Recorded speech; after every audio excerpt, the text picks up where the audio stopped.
Hello and welcome back to Kitten Up Kitten. My name is Sam and today I'm bringing you the second in my How to Diamond Paint instalment. And today I want to talk about sectioning off, what do people mean by sectioning off, and additional tools that you can use when you are diamond painting. So I have my diamond painting back again, and for me one of the biggest problems I have is at the edge of your canvas here, you tend to get a little overlap of glue. Some companies are better than others at this and it's not so big, but for me, I don't want that little edge getting dusty or hair stuck to it or my hands stuck to it. So I tend to use washi tape. So washi tape is a low tack tape and you can use this to cover that border. So this is where I would do it right to that edge. So I do this before I begin my diamond painting. And I literally just cover up that excess little bit of glue. Now this is more difficult if you are somebody that uses the legend, because obviously if you do this down this edge you won't be able to see the legend. So in that case literally just skip past where the legend is. So I would do, I'm just going to make sure, let me zoom out a little bit so I can get it all in shape. So what I do when I begin a diamond painting is I will go through and I will washi tape the edges of that canvas. If you want to see your legend, then just leave that section uncovered. But for me, I don't use the legend anyway. I actually work by symbol. So for me, I would just cover it over. And you don't have to do it in one go. It doesn't have to be perfect. I'm actually going to cover mine up because I don't use it anyway.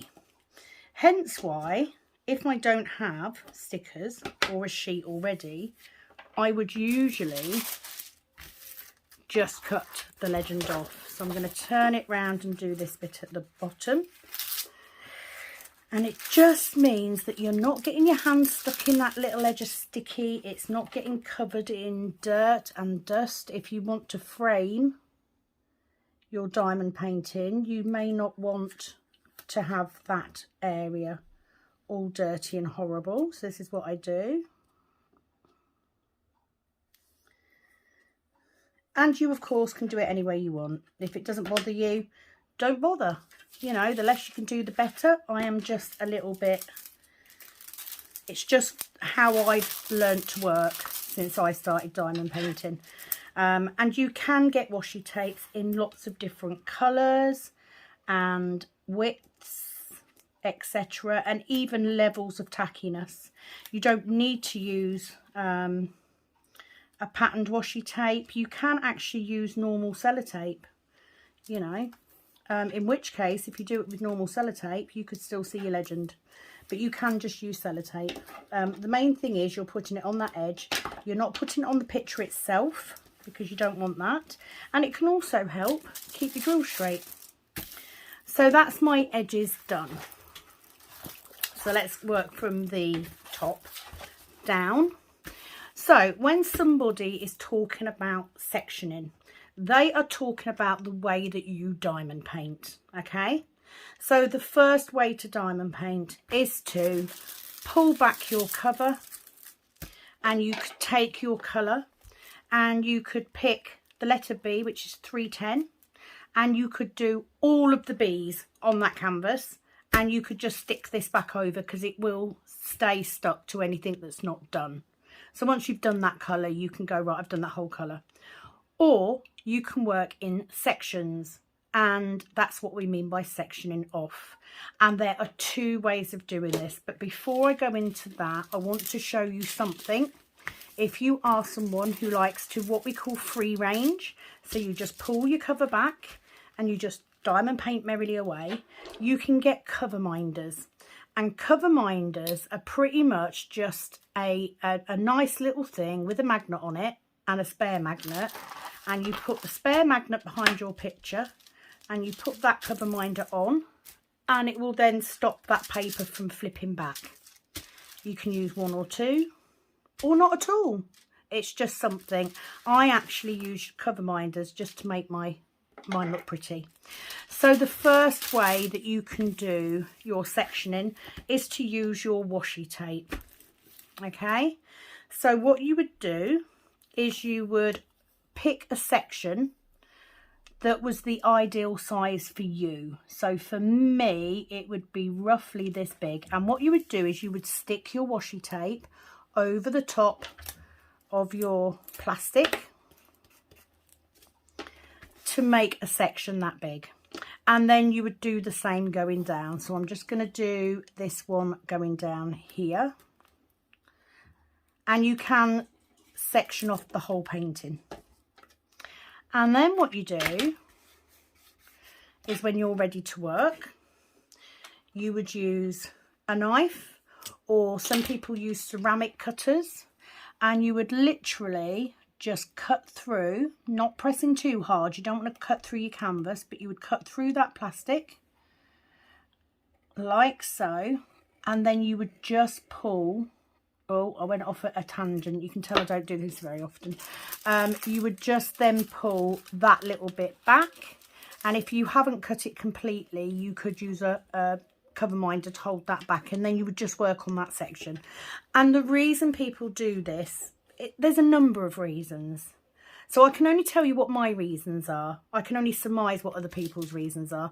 But my reasons are that I know that a particular section will take me about an hour. And I like to work quite methodically, so I will work on just that section, and I will do one colour at a time, usually starting in this corner, but it depends on the design, and I will work that way. Now, of course, if you start at the bottom of your picture, you would do it the other way up. Most people would section it with tape in one go. When you are done, even if you haven't finished that section, you can then stick your paper back over. I haven't done that very neatly. I'm probably not giving the best example of this because this is not something that I do, but that's what they mean by sectioning off. The other way we have of sectioning off is by using release papers or silicone sheets, and these are the ones that I would use. So instead of sectioning this off like that, I will pull off. Look, I did cut that really badly. That's going to cause me a problem later. So I would use these. You can use either side, and literally I would come in and I would go, right, okay, how many pieces of paper across can I get? So I'd overlap it slightly so that it overlaps onto the tape, and I would section off across there like that. Now on a painting this small, I might only do a handful of rows. I would then pull all of that back like that. And then what I would do is when I start working, I always start working in this corner. You can get these sheets. I buy mine pre-cut already from Add More Zest, but you can buy them in larger sizes and cut them to the size you want. But what I would do is when I'm getting ready to start my row, I would line this up to make sure I've got a nice straight edge. I would then pull that one off and also line that one up, and that would then be my section. Now the benefit to sectioning the paper like this is this will stick on here even if you've got a few drills on it, whereas this isn't so good at that. So what do you do with the plastic? So for me, on a painting like this, I would normally section off the first 2 rows. I would then take this and I would cut it off because I don't like working on the plastic. It makes my arm hot and sweaty and it gets in the way. And usually I would not leave a section part done anyway. If I start that section, I'm going to make sure that I've got enough time to finish that section, because that's the time it carves out for me. So this would probably take me between 35 and 60 minutes, depending on how confetti it is or how colour blocky it is. That's how you section off your painting. So as I move these sheets down, I pull the plastic back and I move it down to the next one. That's what I do. And it works for me. And then as I take this plastic off, I then cut it down again. So that's how I work, and that's how I section. So they are your two options. Now, the reason that I don't section off the clear sheeting and work that way is A, I'm not very good at getting straight lines with a Stanley knife, which annoys me because I like to be neat. It's just the way that my mind works. It's just what works for me. I can't just pull that clear back and free range. It bothers me, but it is a personal choice. If that works for you, just do that. It's fine. If it works for you by taking one colour and doing the whole painting in that colour and then moving to the next colour, so be it. The benefit you've got when you do that is actually you don't need to kit up at all. You can just take one bag of drills and do the whole lot. But I'd worry that I would get bits on my painting if I did that. So I don't. I like to work by section. So this is what works for me. You can get these release papers on Amazon from lots of different places. So they're not hard to find. Just look for release paper. You can also, very often, if you buy double-sided tape, they will come with a cover sheet already. When I first started, I saved those pieces of paper and cut them into sizes I wanted and used them again. These you can use over and over and over again, which is really good. So for the environment, they're much better. But because I'm lazy and I don't want to cut them up, I buy mine pre-cut at this size because it works for me. So that's how to section your diamond painting. So the other thing I wanted to talk about were the extras you can buy, because you may find that this isn't enough. So most of these kits, especially cheaper ones, will come with a standard boat and a plate of wax and a pen. Okay, and you can merrily diamond paint away. I don't like these because they don't have a funnel on. I like to be able to pour my drills back in my bag. So the first thing that I did, one of the first things that I did was I went onto Amazon to buy a bigger tray with a spout. But let's look at some of the other kits that you get. If you buy from Diamond Art Club currently, you get a really nice tray with a stopper, which I really like. I haven't figured out quite which way it goes, but you get this free with Diamond Art Club kits. Alongside your pen, you may also get a squishy. It is just a rubber grip that you can use to put on your pen to make it a little bit more comfortable to hold. As you've already seen, you can buy cover minders to hold your plastic back if you're a free ranger. Here are some of mine. These ones in particular I got from Diamond Art Club, but you can get cover minders anywhere, and actually I quite like using a cover minder to stop my pen rolling. But you can get a variety of trays. So these are the ones that I tend to use. They're a little bit bigger. It is 3D printed, again, from Add More Zest, because the drills line up beautifully in there. You've got a little stopper, you've got a little funnel. They just work really well. But you don't have to use these. It is personal preference. These trays are actually quite good. So if I didn't already have my Add More Zest ones, I probably would use these because they're quite good and they're quite sturdy. Same as for pens. You can buy pens in multiple places. This one came from Amazon. I ordered metal tips, which, as you can see the difference, I just find them nicer to work with. They're a little bit sturdier, and I just find the hole a little bit bigger to put my tape in. Plus you can buy multi-placers, you can get them on Amazon, you can get them from Admiral Zest, lots of places, AliExpress. And then you can buy chunkier pens. This particular one is a favourite. I got this on Amazon, and I got the pen and multi-placers and single placers for under £8, which is a bargain. I love this pen. And then you can go even more expensive. So this one I got from a company called Simple Bellator. Simple Bellator.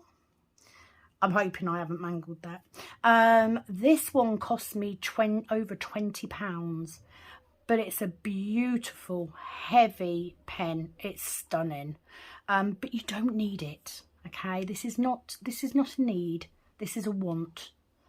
Although it does help with my arthritis having a bigger pen. So they are the additional things you can buy.